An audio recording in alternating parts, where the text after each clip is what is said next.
سورۃ الانفال کی انشاءاللہ آیت نمبر 42 سے پڑھیں گے۔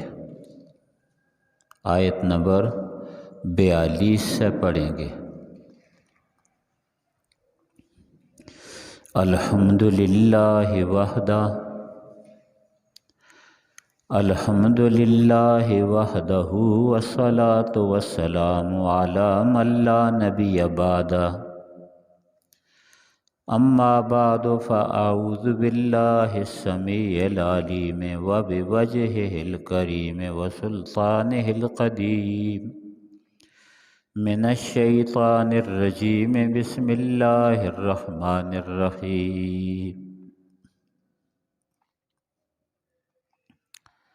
وَإِذْ أَنْتُمْ بِالْعُدْوَةِ الدُّنْيَا وَهُمْ بِالْعُدْوَةِ الْقُصْوَى وَالرَّكْبُ أَسْفَلَ مِنْكُمْ وَلَوْ تَوَاعَدْتُمْ لَاخْتَلَفْتُمْ فِي الْمِيعَادِ وَلَكِنْ لِيَقْضِيَ اللَّهُ أَمْرًا كَانَ مَفْعُولًا لِيَهْلِكَ مَنْ هَلَكَ عَنْ بَيِّنَةٍ وَيَحْيَىٰ مَنْ حَيَّ عَنْ بَيِّنَةٍ وَإِنَّ اللَّهَ لَسَمِيعٌ عَلِيمٌ۔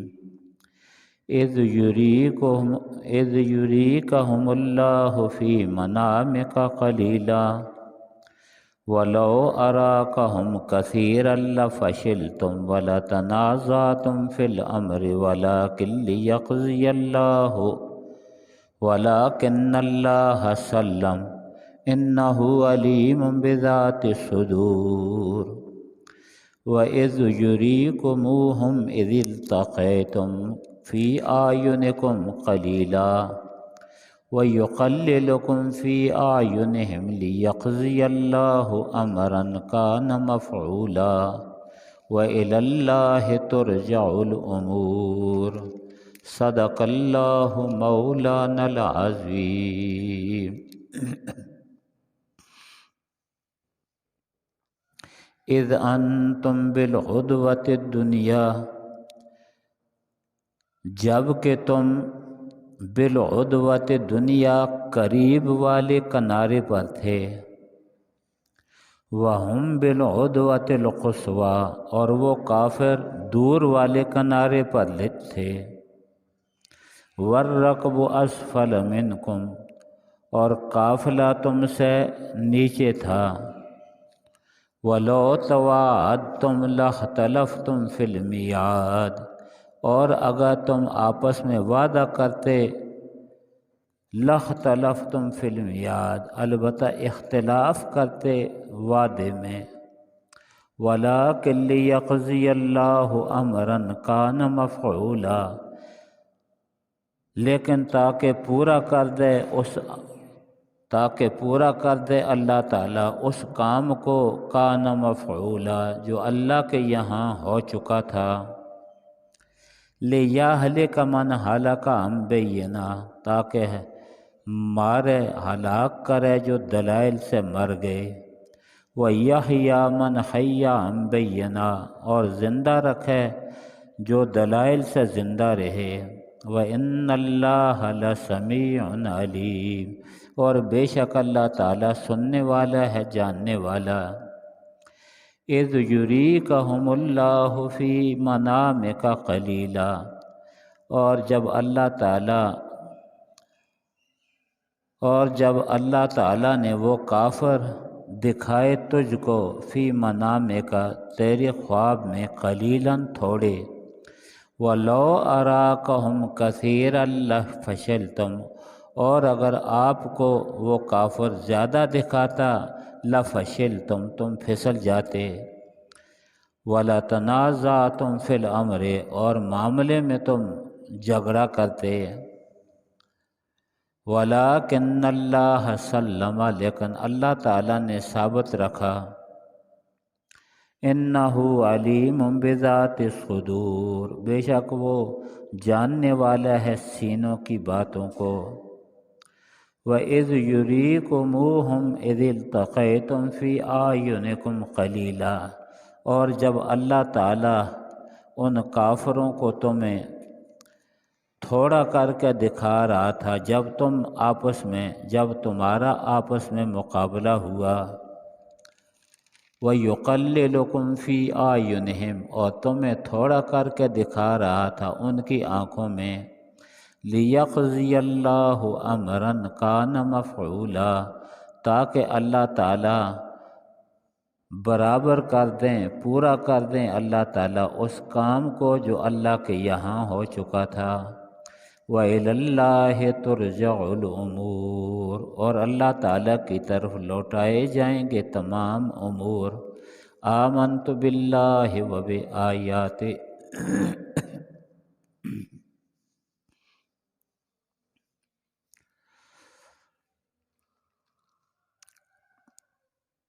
ہم سب کو اللہ تعالیٰ کا شکریہ ادا کرنا چاہیے کہ مسجد میں بیٹھ کر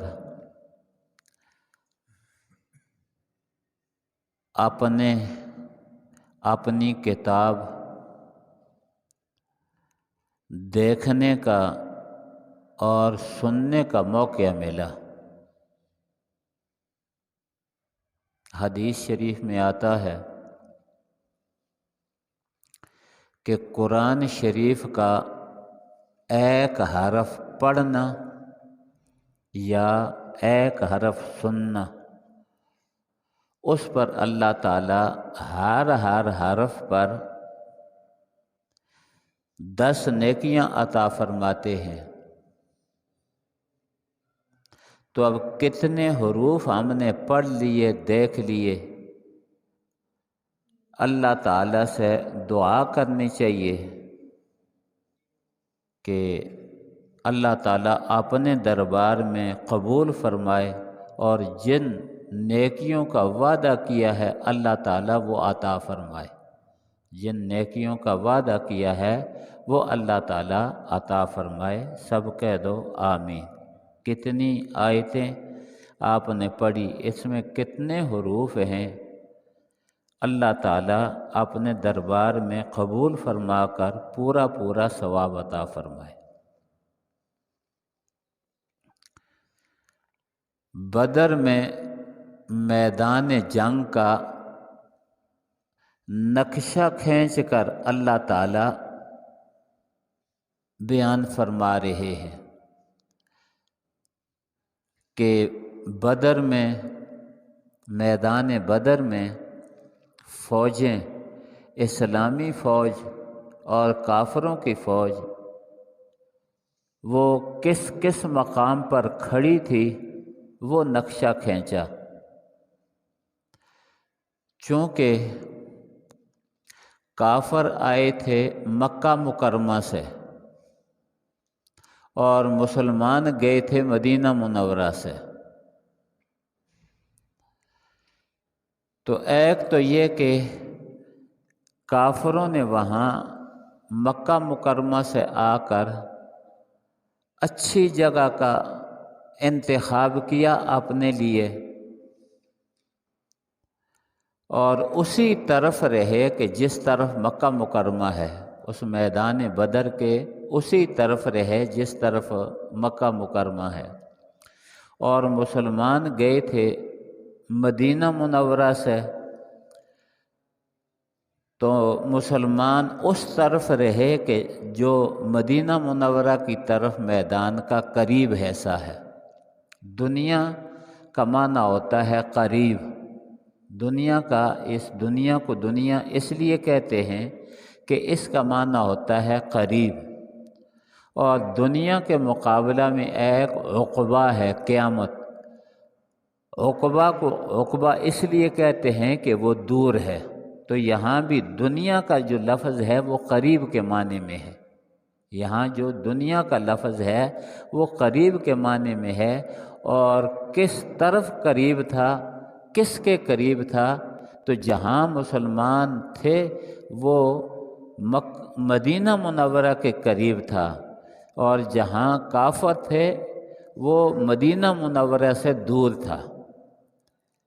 تو یہ نقشہ کھینچ کر بتلایا، اور آگے آ جائے گا کہ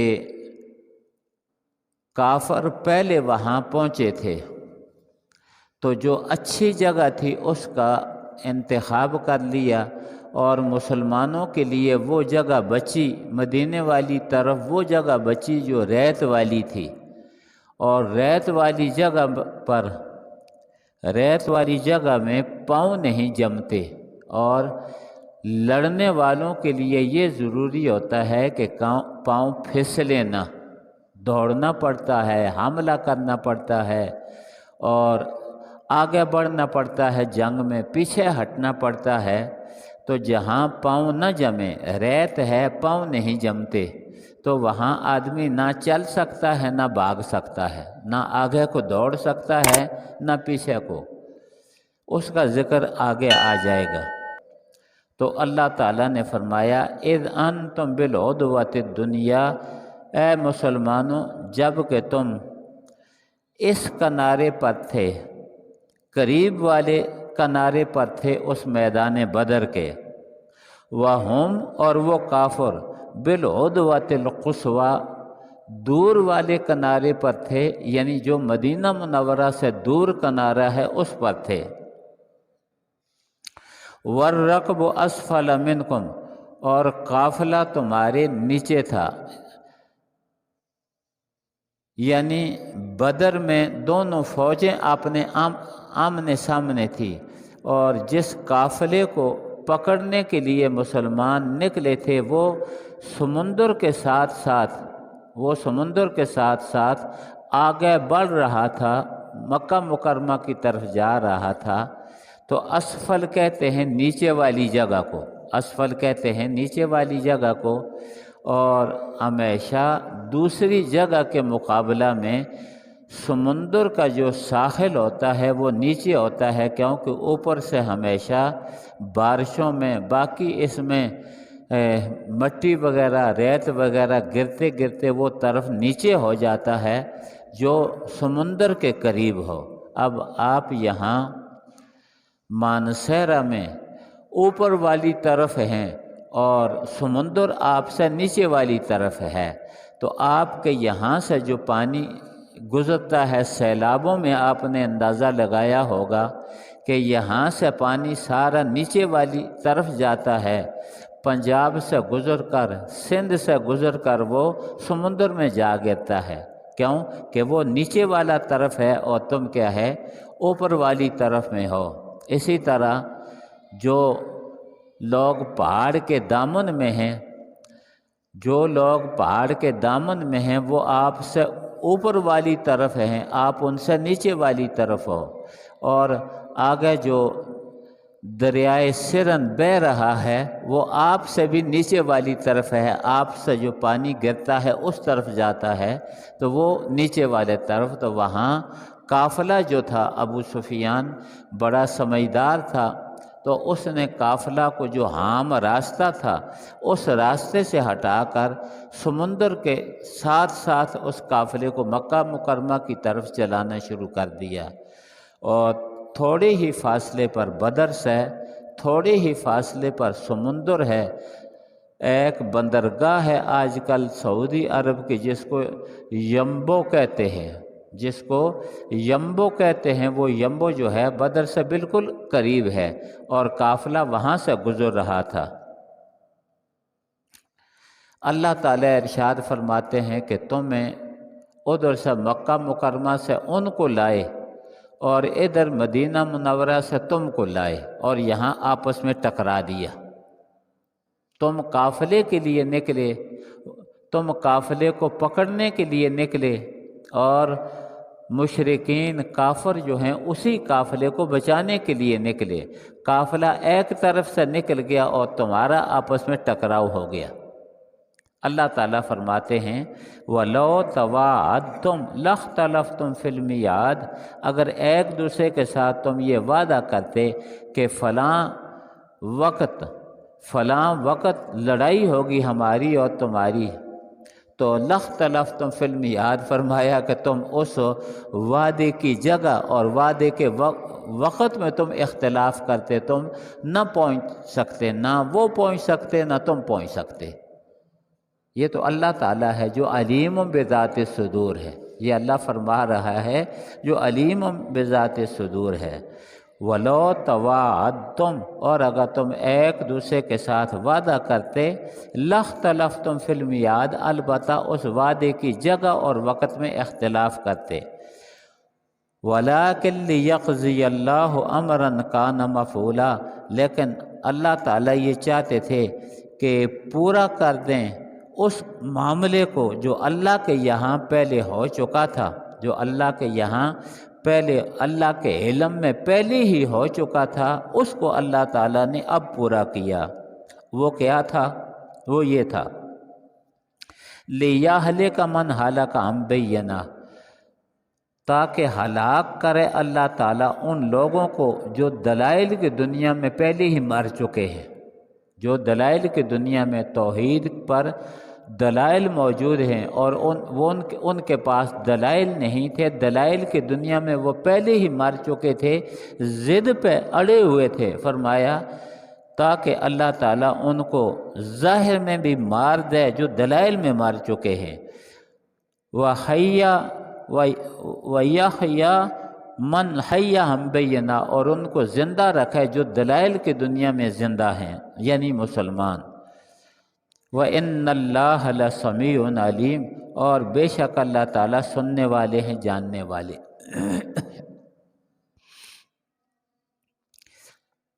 یہ تو بدر کا قصہ ہے، بدر کے میدان کا نقشہ کھینچا جا رہا ہے۔ بدر کے 1 سال بعد احد کی لڑائی ہوئی تھی، وہاں احد میں کچھ مسلمانوں کو شکست بھی ہوئی تھی، مسلمان شہید بھی ہوئے تھے، لیکن باوجود مسلمانوں کی شکست کے، مسلمانوں کی شہادت کے، مسلمانوں کے زخموں کے، کافر جو ہیں وہ بھاگ کر چلے گئے، اپنی جان بچا کر بھاگ کر وہ چلے گئے۔ جاتے ہوئے راستے میں ایک آدمی مدینہ منورہ کی طرف آ رہا تھا، تو اس کو کافروں نے، ابو سفیان نے یہ پیغام دیا کہ جا کر محمد اور اس کے ساتھیوں کو کہہ دو کہ ابو سفیان پھر تیار ہو کر آ رہا ہے، راستے سے واپسی کا ارادہ کر لیا ہے۔ نبی علیہ السلام نے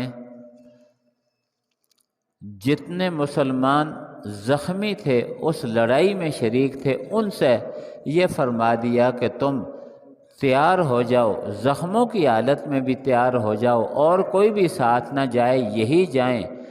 تو ابو سفیان کا تعاقب کرو، وہ بھاگتا ہوا جا رہا ہے، پیغام اس نے یہ دیا ہے تاکہ رعب ڈالے، تم جاؤ۔ مسلمان نکل گئے ان کے پیچھے، اور ان کو پتہ چلا کہ مسلمان آ رہے ہیں، تو اس نے اور زیادہ بھاگنا شروع کر دیا اور اپنا ساز و سامان بھی چھوڑ کر چلے گئے، جو بھاری سامان تھا اس کو وہ چھوڑ کر چلے گئے۔ اور دوسرا قصہ یہ پیش آیا کہ ابو سفیان یہاں سے جاتے ہوئے، احد سے واپس جاتے ہوئے کہا تھا کہ آج تو ہم جا رہے ہیں، آئندہ سال اسی دن بدر صغرا میں ہمارا مقابلہ ہوگا، تم بھی آ جانا، ہم بھی آ جائیں گے۔ یہ جاتے ہوئے دھمکی دے کر چلا گیا۔ تو نبی اکرم صلی اللہ علیہ وسلم اور صحابہ آئندہ سال وہاں پہنچ گئے اور وہ نہ آئے، تو اللہ تعالیٰ نے یہ چیز بھی بیان کی، وَلَوْ تَوَاعَدْتُمْ لَاخْتَلَفْتُمْ فِي الْمِيعَادِ، اگر یہ پہلی دفعہ تمہارا یہاں اللہ نے ٹکراؤ کروایا ہے، اگر تم ایک دوسرے کے ساتھ وقت مقرر کر کے آتے، جگہ مقرر کر کے آتے، تو تم کہے پیچھے رہ جاتے، جس طرح کے کافر وہاں بدر میں وہاں کیا ہے، بدر صغرا میں آئندہ سال پیچھے رہ گئے، نہ آئے۔ فرمایا اسی طرح اس مقام پر بھی اگر تم وعدہ کر کے آتے ایک دوسرے کے ساتھ تو پیچھے رہ جاتے، لیکن اللہ نے ٹکرایا تاکہ اللہ تعالیٰ اس معاملے کا دنیا میں ظاہر میں فیصلہ فرما دیں جو اللہ کے یہاں پہلے ہی فیصلہ ہو چکا تھا کہ مسلمان زندہ رہیں، کافر مر جائیں۔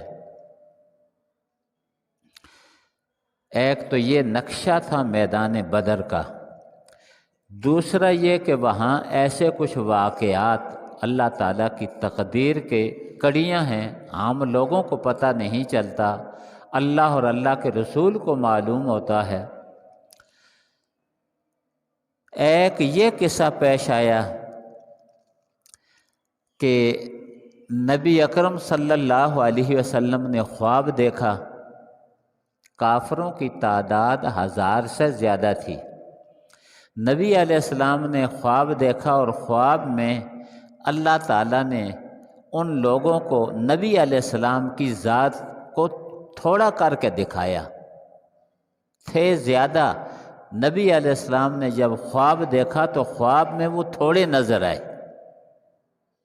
اس میں ایک نقطہ بھی سمجھ لو، وہ نقطہ یہ ہے کہ جن لوگوں نے مرنا تھا یا جو کفر پر مرے وہی لوگ نبی علیہ السلام کو نظر آئے، جنہوں نے کفر پر مرنا تھا یا بدر میں کفر پر مرے وہ نظر آئے، سارا لشکر نظر نہیں آیا۔ جو ان میں مسلمان تھے جن کو زبردستی کافر لائے تھے وہ بھی نظر نہیں آئے، اور جو کافر تھے بعد میں جنہوں نے مسلمان ہونا تھا وہ بھی نبی علیہ السلام کو نظر نہیں آئے، وہی لوگ نظر آئے ہیں۔ اس نقطہ کو سمجھ لو، کیونکہ نبی کا جو خواب ہوتا ہے وہ سچ اور حق ہوتا ہے، نبی کا خواب پکا ہوتا ہے، سچ ہوتا ہے۔ تو وہ نظر آئے، نبی علیہ السلام کو تھوڑے نظر آئے، اللہ نے تھوڑے کر کے دکھایا۔ کیوں؟ یہ نقطہ کیوں کہ جو مسلمان اس لشکر میں تھے مجبور ہو کر آئے تھے۔ کئی دن پہلے میں نے کہا تھا ہو سکتا ہے کہ نبی علیہ السلام کا چاچا یا باقی اور رشتہ دار مجبور ہو کر آئے ہوں یا کسی حکمت کی بنا پر آئے ہوں، وہ حقیقت میں مسلمان ہوں، یا جنہوں نے بعد میں مسلمان ہونا تھا ان کو بھی اللہ تعالیٰ نے نبی علیہ السلام کو نہیں دکھایا۔ جو کفر پر مرے یا کفر پر مریں گے ہمیشہ ان کو وہ دکھائے تھے، اور وہ تھوڑے تھے۔ تو ان لفظوں کو دیکھو، اذ یری کا، جب اللہ تعالیٰ تجھے دکھا رہے تھے، ارا یری کا معنی دکھانا، رآ یرا کا معنی دیکھنا، باب افعال، ارا یری کا معنی ہے دکھانا۔ جب اللہ تعالیٰ ان لوگوں کو تجھے تھوڑا کر کے دکھا رہے تھے، فی منام کا، تیری نیند میں، تیرے خواب میں۔ وَلَوْ أَرَاكَهُمْ كَثِيرًا، اگر اللہ تعالیٰ ان کو تجھے زیادہ کر کے دکھاتے، لَفَشِلْتُمْ، تو تم پھسل جاتے، کہ اتنا بڑا لشکر ہے، ہم بغیر تیاری کے آئے ہیں، آگے پیچھے کر جاتے، پھسل جاتے۔ لیکن وَلَا تَنَازَعْتُمْ فِي الْأَمْرِ، اور اس جہاد کے معاملے میں تمہارا اختلاف پڑ جاتا، کوئی کہتے یہاں بدر میں لڑنا ہے، کوئی کہتے نہیں لڑنا، لیکن ایسے نہیں ہوا۔ کیوں؟ وَلَٰكِنَّ اللَّهَ سَلَّمَ، اللہ تعالیٰ نے سلامت رکھا تمہیں، شکست سے بھی سلامت رکھا اور اختلاف سے بھی سلامت رکھا۔ إِنَّهُ علیم بذات الصدور، بے شک وہ سینوں کی باتوں کو جاننے والا ہے، تمہارے مسلمانوں کے دلوں میں کیا تھا، کیا کیفیت تھی، وہی کچھ ہوتا جو کچھ اللہ تعالیٰ نے فرمایا۔ اللہ تعالیٰ عالم الغیب ہیں، لیکن اللہ تعالیٰ نے بغیر کسی وعدے کے ٹکرایا تاکہ کفر کو ختم کر دے۔ ایک تو واقعہ یہ پیش آیا تھا کہ نبی علیہ السلام نے خواب میں دیکھا کہ کافر کم ہیں، اور اس کی میں نے وجہ بتلا دی، اس لیے کہ جنہوں نے کفر پر مرنا تھا وہی دکھائے گئے تھے۔ اور دوسرا قصہ یہ پیش آیا کہ مسلمانوں کو سامنے خواب کے علاوہ سامنے جب فوجیں آمنے سامنے تھیں دونوں، تو مسلمانوں کو کافر کم نظر آ رہے تھے۔ ایک تو خواب کا قصہ پہلی آیت میں گزر چکا، دوسرا سامنے کا قصہ وہ یہ کہ مسلمان کافروں کو دیکھ رہے تھے کہ یہ تھوڑے ہیں، فوراً ان پر حملہ کرو اور ان کا معاملہ پورا کرو۔ اور کافر جو ہیں، کافر ابتدا میں مسلمانوں کو کم دیکھ رہے تھے۔ مسلمان جتنے تھے ہی تھوڑے، 313 تھے، لیکن اس سے بھی کم نظر آ رہے تھے کافروں کو۔ کہا چند آدمی ہیں، جا کر ان کو کیا ہے اچک لو۔ لیکن جب آمنے سامنے آ کر مقابلہ شروع ہوا تو مسلمان کافروں کو زیادہ نظر آنے لگے، مسلمان کافروں کی آنکھوں میں زیادہ نظر آنے لگے، اور یہ اللہ تعالیٰ کی تقدیر کی کڑیاں تھیں تاکہ اب کافروں پر رعب پڑ جائے۔ اب کافروں پر، پہلے تو وہ کافر مسلمانوں کو کم سمجھ رہے تھے، کم دیکھ رہے تھے، لیکن بالکل جب حملہ شروع ہوا تو پھر مسلمان کافروں کو زیادہ نظر آنے لگے۔ پورا میدان مسلمانوں سے بھرا ہوا تھا، کافروں کے اوپر رعب آ گیا۔ اس چیز کو اس آیت کریمہ میں بیان کیا، فرمایا کہ جب وَإِذْ يُرِيكُمُوهُمْ، جب اللہ تعالیٰ تم کو دکھا رہے تھے انہیں، جب اِذْ الْتَقَيْتُمْ، جب کہ تمہارا آپس میں ملاقات ہوئی، ملے، تو تمہاری آنکھوں میں ان کو اللہ تعالیٰ تھوڑا کر کے دکھا رہے تھے۔ وَيُقَلِّلُكُمْ فِي أَعْيُنِهِمْ، اور تمہیں تھوڑا کر کے دکھا رہے تھے ان کی آنکھوں میں۔ کیوں؟ لِيَقْضِيَ اللَّهُ أَمْرًا كَانَ مَفْعُولًا، تاکہ اللہ تعالیٰ اس چیز کو پورا کر دیں جو اللہ کے یہاں، اللہ کے علم میں پہلے ہو چکا تھا۔ وَإِلَى اللَّهِ تُرْجَعُ الْأُمُورُ، اور فرمایا سب معاملات کی حقیقت اللہ تعالیٰ تک پہنچتی ہے، سب چیزوں کی حقیقت اللہ تعالیٰ تک پہنچتی ہے۔ اللہ تعالیٰ جس طرح چاہتے ہیں اسی طرح کرتے ہیں۔ وآخر دعوانا ان الحمد للہ رب العالمین۔